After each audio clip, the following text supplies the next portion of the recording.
Voilà.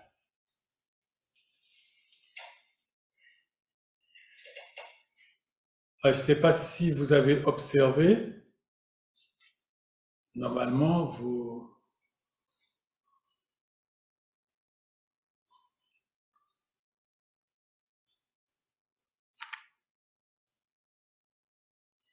avez le lien sur le sujet et à l'endroit exact que,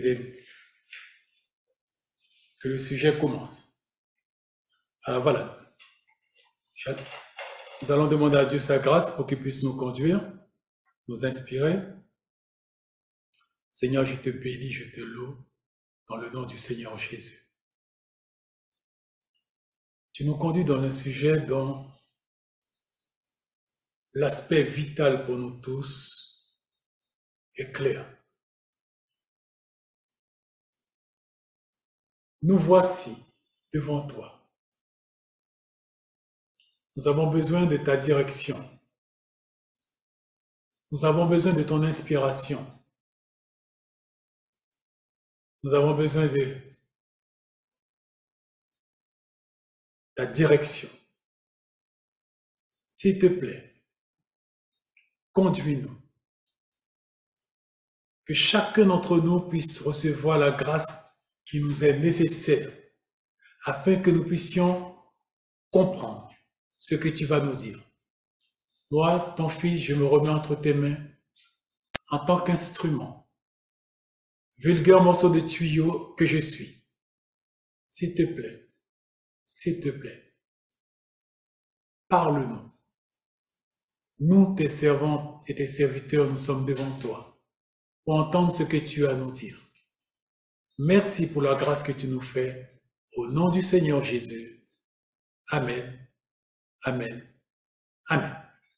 Alléluia. Voilà. Alors, ceci a été mis en ligne par la SCOAN et c'est un sujet qui a été traduit en français et ceux qui éventuellement vont suivre le lien vont l'écouter en français sur YouTube. Alors, enseignement de Tibi sur la méditation qu'il a donné comme nom en français, guide essentiel pour la vie chrétienne. Guide essentiel. On aurait pu mettre guide fondamental pour la vie chrétienne. Guide vital pour la vie chrétienne. Je veux dire que le sujet est central. Le sujet est important. Le sujet est capital. Et notre bien-aimé frère Tibi a développé le sujet et il nous a fait comprendre l'importance du sujet. Alors, je devrais souligner que avant lui, aucun homme de Dieu n'a développé ce sujet. Car l'importance du sujet n'était pas ressentie ni compris. Mais comme je vous ai dit, Dieu a choisi en son temps ce qui était nécessaire à l'Église et l'a envoyé dans le temps qui était nécessaire et il a utilisé la vie de notre frère Tibi pour passer, pour apporter à son corps qui est l'Église l'enseignement nécessaire pour que nous puissions être là où il faut, quand il le faut. Je précise que l'enseignement que nous pouvons rentrer en contact venant de notre frère le prophète Tibi, nous devons comprendre que cet enseignement-là relève d'une démarche prophétique. Quand nous allons dans la Bible, dans Matthieu, là où Jésus dit « Quel est ce serviteur fidèle que le maître va établir sur sa maison autant nécessaire pour donner la nourriture nécessaire, nous sommes en train de vivre l'accomplissement de cette prophétie. Je veux dire que nous ne sommes pas dans une démarche religieuse, nous ne sommes pas dans une démarche philosophique, nous ne sommes pas dans une démarche de pensée d'homme quant à ces messages. Nous sommes dans une démarche prophétique, de choses venant directement du trône. Je veux dire, ce sont des choses que Dieu lui-même patronne, contrôle, commande. À ce stade, vous et moi, devant ces démarches, nous devons nous incliner et les accepter par la foi et dire, Seigneur, merci d'avoir pensé à ton peuple et d'avoir visité ton peuple en acceptant de prendre un homme et à travers cet homme, toi-même personnellement, tu t'es adressé à nous. Voilà un des éléments qui vous dit, qui me dit que nous sommes à la fin. Car dans Matthieu, il a dit, quel est ce serviteur fidèle que le maître, au temps marqué, va établir sur ses enfants pour leur donner la nourriture qui serait nécessaire. Aujourd'hui, nous sommes tous conscients, ceux qui ont su entendre, non pas la voix d'un homme, mais la voix de Dieu, nous sommes tous conscients que ce à quoi nous faisons face aujourd'hui ne relève pas d'une démarche humaine, mais relève d'une démarche céleste, prophétique, divine, de Dieu lui-même. Alors, une question a été posée, tout ceci a eu lieu. Ce message a été donné lors du Covid. C'est pour ça que c'est écrit mai 2020. C'est-à-dire quasiment une année avant son départ. Question. Comment faire entrer la parole de Dieu dans nos vies? Nous comprenons la question de ce bien-aimé, je crois qu'il était des États-Unis, c'est comment faire entrer la parole de Dieu dans nos cœurs. Et le frère Tibi qui revenait de la montagne de prière, entendant la question, il dit à ses disciples qui ont choisi la question sous direction du ciel, il répond, pourquoi posez-vous cette question? Vous voulez dire quelque chose? Notre répond, oui monsieur. La situation dans laquelle nous sommes aujourd'hui appelle à la prophétie. Ça veut dire que la situation dans laquelle la planète est rentrée ne demande plus d'une démarche mentale, religieuse, mais demande une démarche prophétique. Le livre des Proverbes dit que là où il n'y a point de vision, le peuple périt. Mais nous sommes surpris que personne n'ait vu cela. Sinon la parole de prophétie que Dieu a prononcée à travers vous concernant l'année 2020, quand vous avez dit que des maladies et des pathologies feront leur apparition cette année, et que cette année sera l'année de l'humilité. Et en effet, aujourd'hui, c'est l'année de l'humilité. Les gens commencent à réaliser et à se demander, suis-je vraiment chrétien? Vous savez, Dieu a une façon sublime de conduire son peuple. Beaucoup de chrétiens ont vu d'un mauvais œil la pandémie Et alors que Dieu a choisi cette pandémie pour commencer à parler à son peuple. Alors, pourquoi les personnes se posaient la question, suis-je vraiment un chrétien? Est-ce que je suis vraiment chrétien?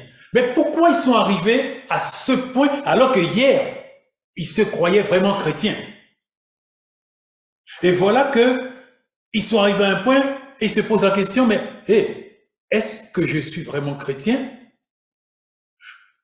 Parce qu'ils se sont aperçus que la parole de Dieu n'était pas dans leur cœur. Et ils se sont rendus compte qu'ils avaient la parole de Dieu, mais dans la tête, mais pas dans le cœur.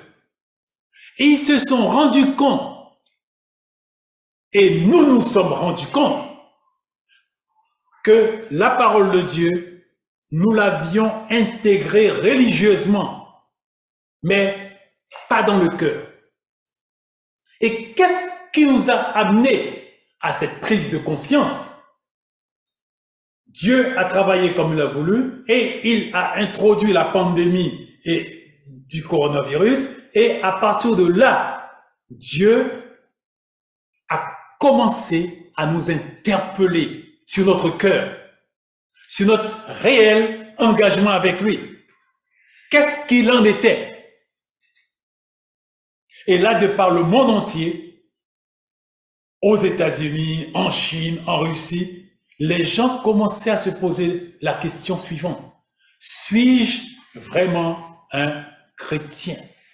Car à travers l'enseignement qui était prodigué, ils se sont aperçus qu'il n'y a que la parole de Dieu dans le cœur qui pouvait nous faire devenir un authentique chrétien. Sinon, on était charnel, sinon, on était religieux, sinon, on avait toute notre méchanceté, notre violence en nous, et on se proclamait, moi premier, chrétien. Et pour arriver à prendre conscience, Dieu a dû travailler dur. Alors, la question étant posée, voilà la réponse. 2 Timothée 3, 16 dit que que toute écriture est inspirée de Dieu et utile pour enseigner, pour convaincre, pour corriger, pour instruire dans la justice. Verset 17, afin que l'homme de Dieu soit accompli et propre à toute bonne œuvre. Alors, bien sûr, ce qui nous est nécessaire à comprendre. Vous m'excusez, hein? Alors, ce qui nous est nécessaire à comprendre.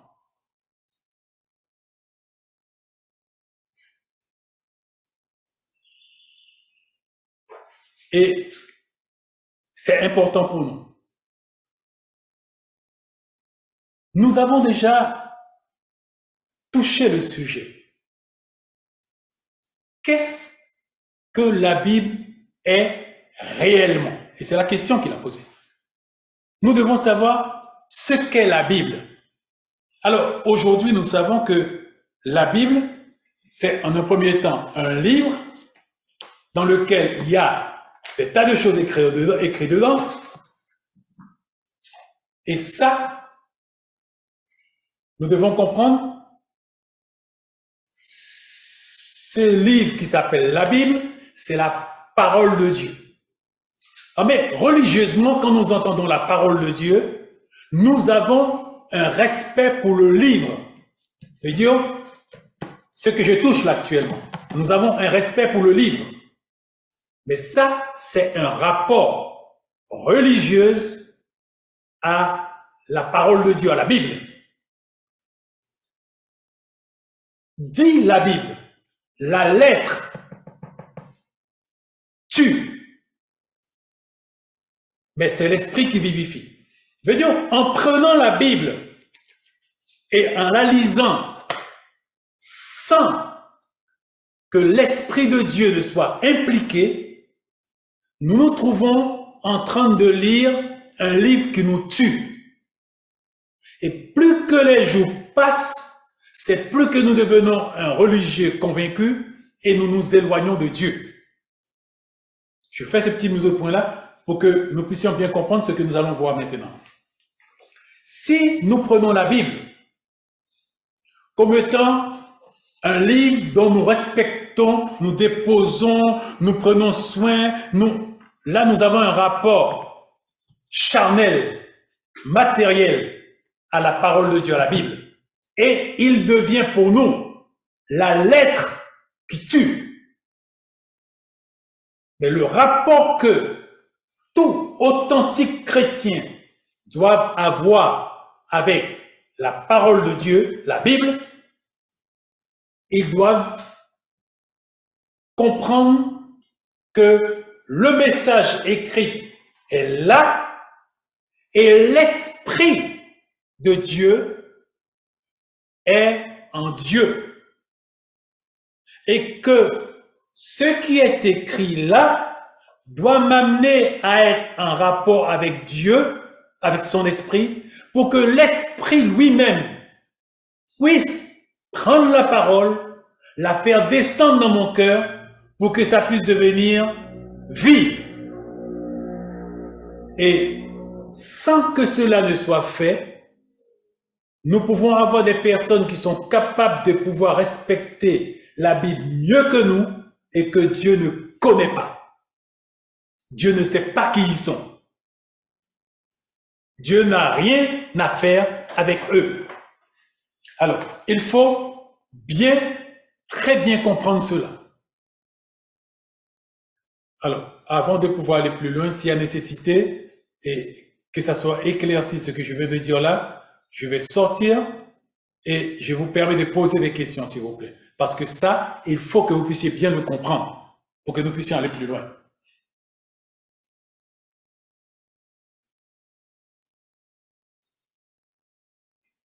Alors, est-ce qu'il y a une question par rapport à ce que j'ai dit?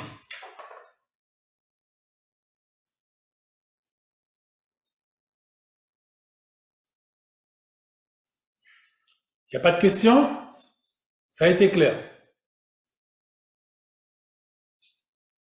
D'accord. S'il n'y a pas de question, nous retournons dans le sujet.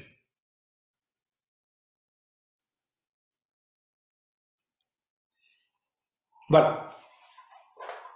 Alors, la parole de Dieu, je lis le passage souligné en jaune.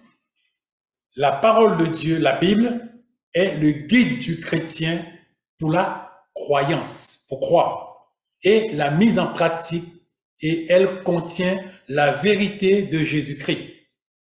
Lorsque, je lis que les passages en jaune, hein, lorsque vous lisez la Bible, Dieu vous lit. Lorsque vous lisez la Bible, Dieu vous lit. Quand je lis la Bible, en même temps, Dieu me lit. Maintenant, je pense qu'il est très important pour moi, dans ma relation avec Dieu, de dire, je lis la Bible, je lis Dieu, parce que la parole de Dieu, c'est Jésus. Et Jésus, c'est Dieu. Quand je lis la parole de Dieu, je lis Dieu. J'ai la révélation sur Dieu. Mais en même temps que je lis la parole de Dieu, Dieu, en même temps, me lit. Il lit quoi à l'intérieur de moi? Ce dont j'ai besoin, ce qui a besoin d'être modifié, ce qui a besoin d'être rectifié, ce qui a besoin d'être émondé, ce qui a besoin d'être encouragé, et en même temps, il lit mes besoins. Il lit ce dont j'ai besoin à l'intérieur de moi. Et bien sûr, quand il le lit, son désir, c'est de me le communiquer. Alors,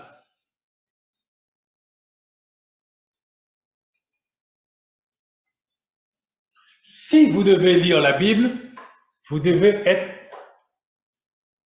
porté par le Saint-Esprit. Ça veut dire que si je prends la Bible, je commence à la lire, je ne pourrais pas commencer à la lire pour que je lis le message spirituel qui est dedans. Comme tout à l'heure j'ai dit, la Bible, elle est l'être et elle est esprit qui vivifie. Si je lis la Bible, maintenant dans mon cœur, j'ai de l'interdit, j'ai des mauvais sentiments, j'ai la jalousie, j'ai la méchanceté, et j'en passe, et je viens pour pouvoir lire la Bible qui est une personne, je parle de la partie spirituelle de la Bible, va pas se livrer. Notre Fatibi disait, je vais lire de l'histoire. Je vais être en contact avec la lettre qui tue. Mais je n'aurai pas accès à l'esprit qui vivifie. Je ne pourrai pas savoir ce que Dieu lit en moi. Et voire même, Dieu n'aura pas contact et accès en moi, puisque Ésaïe dit, ce sont vos péchés, vos interdits qui mettent une barrière entre Dieu et vous. Je veux dire, il n'est pas possible que Dieu puisse venir, que je puisse aller lire Dieu, la lettre, pas la lettre qui vivifie, qui tue, mais l'esprit qui vivifie. Je ne pourrais pas lire Dieu et Dieu ne peut pas me lire. Je veux dire que ma lecture de la Bible est stérile. Ça ne sert à rien.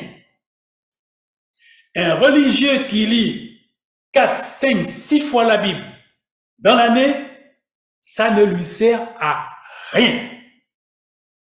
Lire la Bible 4, 5 fois dans l'année avec la haine, la méchanceté, le non-pardon, des sentiments de jalousie et toutes sortes de choses négatives.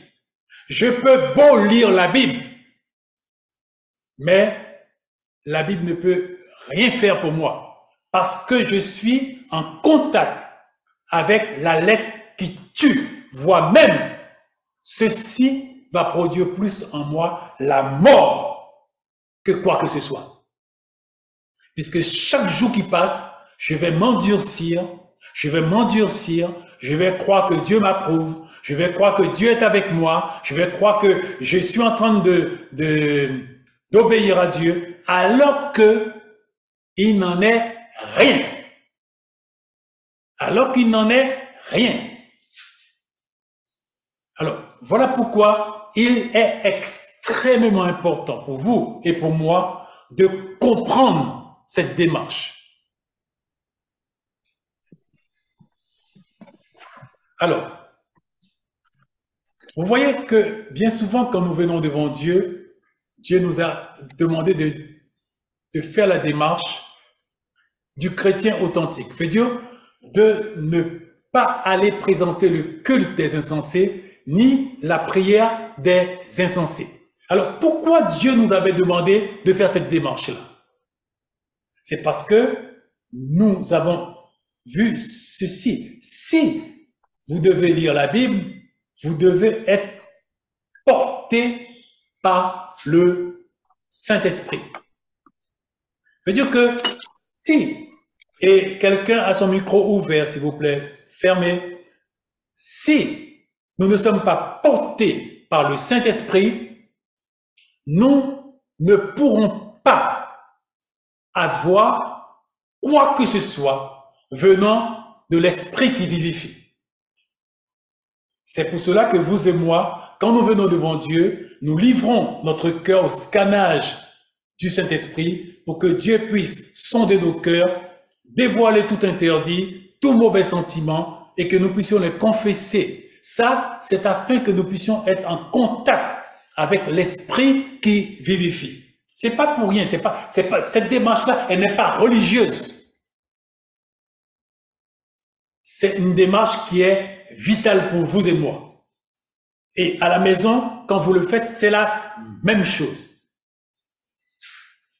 Alors, notre frère va plus loin, il dit, car la Bible est l'outil entre les mains du Saint-Esprit. Qu'est-ce que c'est? Nous devons savoir qu'est-ce que c'est que la Bible. La Bible est l'outil entre les mains du Saint-Esprit. Un fait est certain. Si la Bible est l'outil dans la main du Saint-Esprit pour que l'Esprit puisse opérer, nous avons compris, puisque ceci vient de nous être dit, que l'Esprit ne peut pas opérer s'il y a des choses interdites dans nos cœurs, telles que mensonges, mauvaises attitudes, insultes, et convoitise, et méchanceté, et rancune, non-pardon. Nous comprenons très bien que il est impossible que notre Bible, à nous, ne soit dans la main du Saint-Esprit en tant qu'outil pour qu'il puisse opérer en nous, qu'il puisse travailler en nous. Là, l'esprit est paralysé. Parce que, il dit un petit peu plus loin, sans l'ouvrier, l'outil est inutile. Qu'est-ce qui est l'outil? C'est la Bible qui est l'outil. Qui est l'ouvrier? C'est le Saint-Esprit qui est l'ouvrier. Maintenant, en vous et en moi, si nous avons l'outil qui est la Bible et que nous pensons que la Bible peut nous apporter quelque chose par lui-même, nous n'avons encore rien compris dans la démarche de Dieu pour nous sauver. Parce que nous sommes en contact avec la lettre qui précisément tue. Sans l'ouvrier, l'outil tue. La lettre tue. La Bible tue. Sans le Saint-Esprit, l'outil produit le contraire de ce qu'il devait produire. La Bible devait produire la vie, c'est sa mission. Mais si les conditions ne sont pas requises, rassemblées pour qu'il puisse produire la vie, la Bible dit, je produis la mort. Parce que tu vas devenir un religieux, un incrédule. Tu vas avoir l'orgueil de la vie. Mais tu ne seras pas livré entre mes mains pour que je puisse te changer selon ce qui est nécessaire. Alors c'est pour cela qu'il dit, la Bible est l'outil entre les mains du Saint-Esprit. Et sans l'ouvrier, l'outil est inutile. Ça ne sert à rien. Je veux dire que quand vous et moi, nous avons des mauvais sentiments, la jalousie, l'impureté, la méchanceté, l'orgueil, la haine, le non-pardon dans notre cœur, et que nous venons vers Dieu avec l'outil, la Bible, et nous nous mettons à la lire. Dieu nous dit, tu perds ton temps, je peux rien faire pour toi. Tu es en train de manger du poison qui va te donner la mort. Parce que mon esprit n'est pas là pour mettre la vie dans ce livre d'histoire que tu as dans ta main, ce livre d'histoire que tu appelles la Bible, mon esprit n'est pas là pour lui donner la vie. Tu es en train de manger et boire du poison. C'est pas la peine. Un coupable dans la personne de toi et de moi, aussi coupable que nous puissions être. Dieu nous dit, viens vers moi. Que devons-nous faire? Quelle que soit la folie, le manquement que nous avons commis. Mais bien aimé, il y a provision qui a été faite à la croix. Nous venons, nous nous jetons sur notre face. Ne laissez pas le diable nous intimider. Nos accidents ne peuvent pas nous empêcher d'aller devant Dieu. Nous venons devant Dieu, nous nous jetons sur notre face. Comme nous l'avons l'habitude de le faire avant chaque réunion. Nous livrons notre cœur au scannage du Saint-Esprit. Nous demandons à Dieu de juger nos cœurs et de dévoiler nos cœurs. Et nous demandons pardon. Nous demandons pardon. Immédiatement, quand nos cœurs demandent pardon, avec une repentance sincère, nous sommes, vous et moi, rétablis en tant qu'enfants de Dieu, dans la même place là où nous étions avant de tomber. Et nous n'avons rien perdu, car Dieu jette nos folies, nos manquements, nos péchés, nos adultères, nos mensonges, nos hypocrisies, et j'en passe, dans la mer de l'oubli. Dieu dit, tu n'as jamais commis quoi que ce soit. C'est fini, c'est effacé. C'est fini, c'est effacé. Il y a espoir pour les faibles. Maintenant, mon fils, ma fille, viens devant moi, tu es rétabli. Mais problème pour nous, c'est quand nous avons tout ça dans notre cœur et nous persistons à venir avec. Le blocage est total et nous ne pouvons pas profiter de ce que papa a pour nous. Alors, sans l'ouvrier, l'outil est inutile. La Bible est un outil entre les mains du Saint-Esprit. Mais si l'Esprit n'est pas là, eh bien, la Bible est inutile. C'est pas la peine. C'est pas la peine.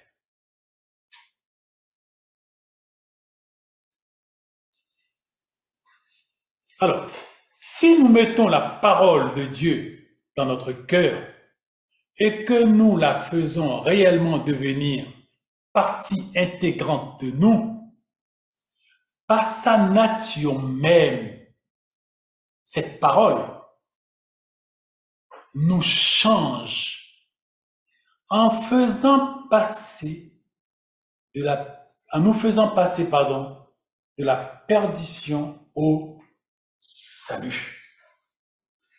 La mission de la parole,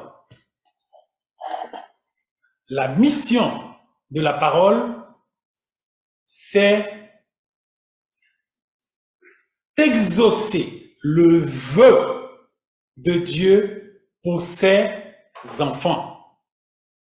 La Bible, la parole de Dieu, l'esprit vivifiant a une mission.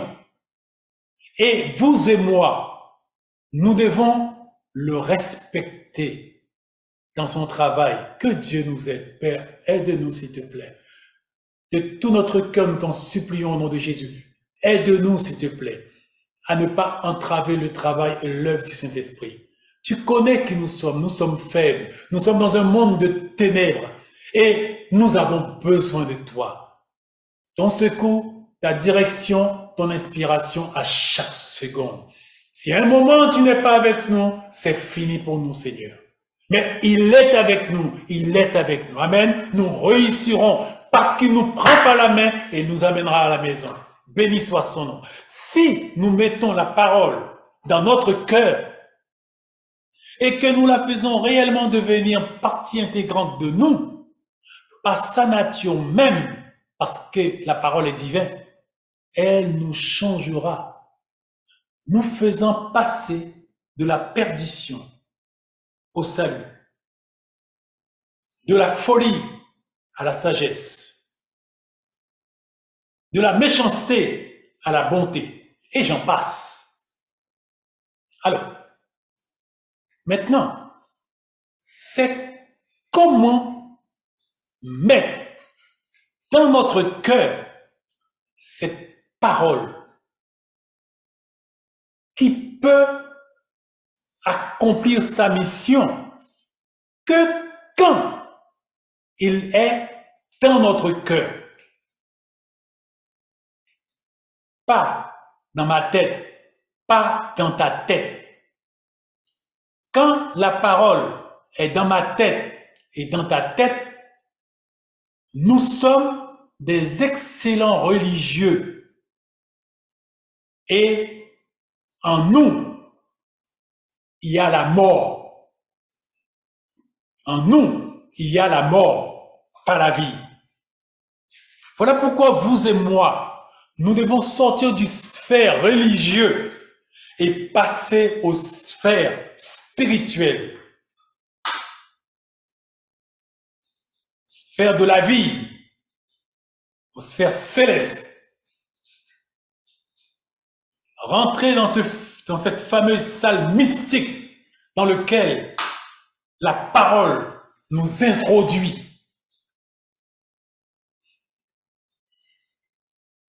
La parole de Dieu est un trésor qui produit de grandes richesses dans la vie de ceux qui la méditent. Nous tombons sur le mot. La parole de Dieu est un trésor qui produit de grandes richesses dans la vie de ceux qui la méditent et non pas dans la vie de ceux qui la lisent. Alors, si nous mettons la parole dans notre cœur, cette parole, à cause de sa nature, va nous changer. Alors, maintenant, il nous dit,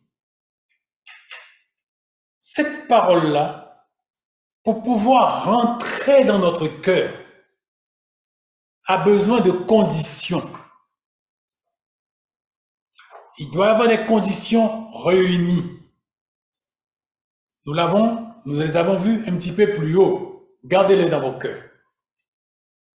Maintenant, comment faire descendre la parole dans mon cœur et dans ton cœur? C'est ce que Dieu veut pour nous et c'est ce vers quoi Dieu va diriger la communauté.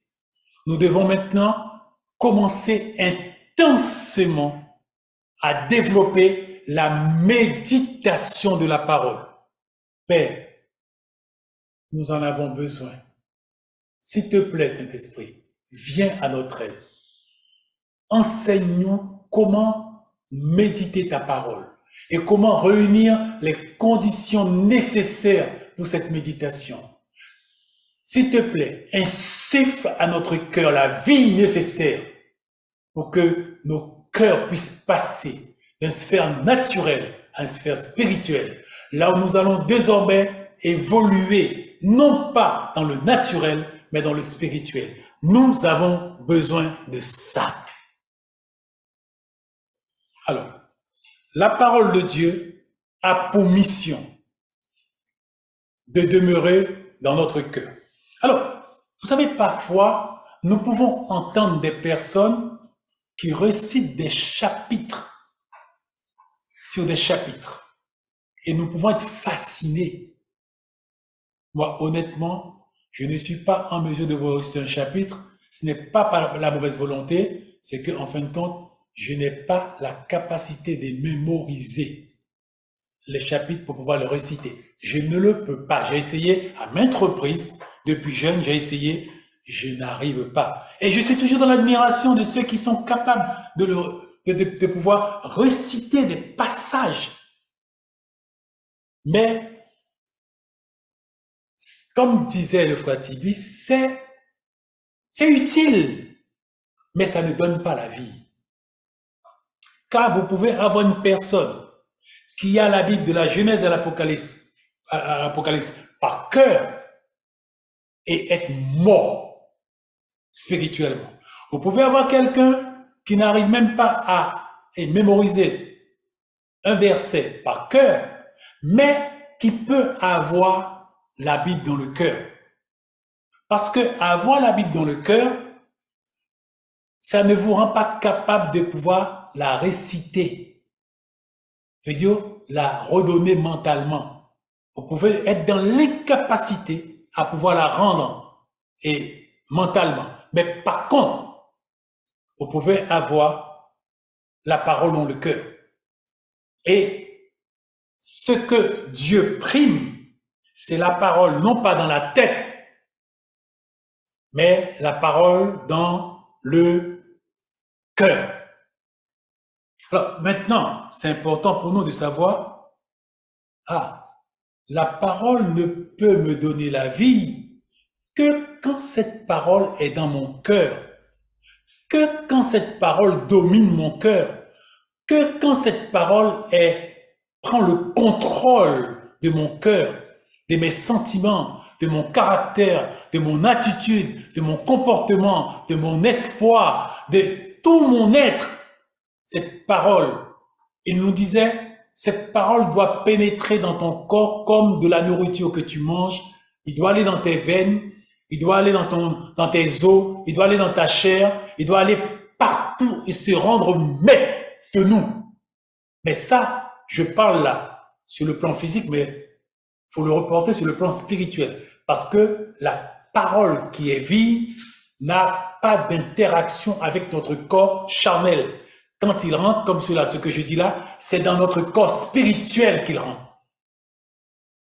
Et une fois qu'il rentre dans notre corps spirituel, c'est là qu'il devient parole de vie. La lettre qui donne la vie, qui sort de l'être et qui devient esprit vivifiant.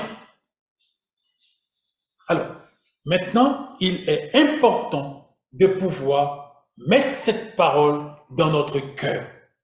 Alors, comment faire pour que cette parole rentre dans notre cœur et pas dans notre tête? Et comment savoir que cette parole a effectivement eu accès à notre cœur et qu'il domine notre cœur? Nous allons nous arrêter un petit moment.